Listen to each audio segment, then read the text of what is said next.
If we just talk about the changes that have occurred sort of over the past 3 years and some of the at the university and some of the more major ones, and the one that have evoked a lot of reaction from students is changes to the libraries. Obviously there's been significant changes to the way the Central Library works. The Commerce collection is now in the Law Library, the Physical Sciences Library combined with Engineering Library, and the Engineering Library has been proposed to be closed and combined in the Central Library.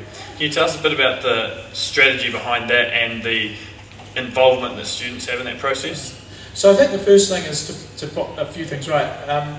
The Engineering Library was never proposed to be closed. What was put on the table was the possibility that some of the collections from the Engineering Library might be consolidated into the Central Library.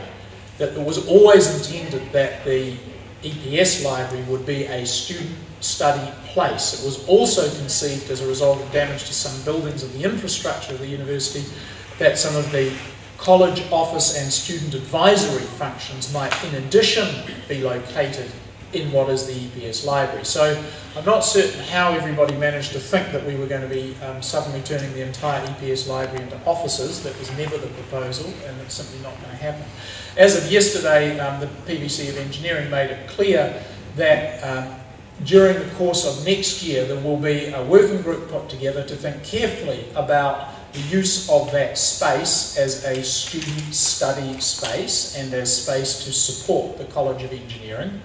It is probable that some of the book stock will be relocated, but it is also likely that high-use books will be retained close to where the students are. So all of that goes to the specific case of the EPS Library. The reality is that this university has one professionally qualified librarian for every 17 academic staff. The University of Otago and the University of Auckland have one for every 25 members of academic staff. So the idea that we are not in favour of librarians or libraries is simply wrong. The question we have to face is the sensible use of resources and making sure that we use scarce resources carefully.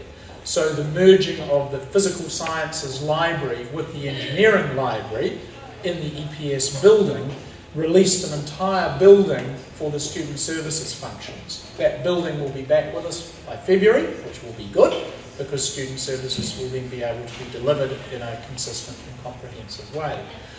The Central Library itself, the James Height Library, is going to have extensive remediation work done over the next 2 years as we go through every floor to build back into the building its building life. It's not that it's not safe, it's just that the work needs to be done to put back the life in the building that the earthquake shook out of it.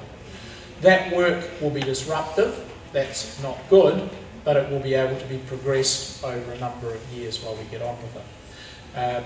The other libraries on campus, the Macmillan Brown Library, is perfectly safe, perfectly doing what it does. So there will be constant change as learning resources evolve, as online resources are available, as student study spaces and the way in which students study and engage changes. We need to be flexible about how we use our built infrastructure.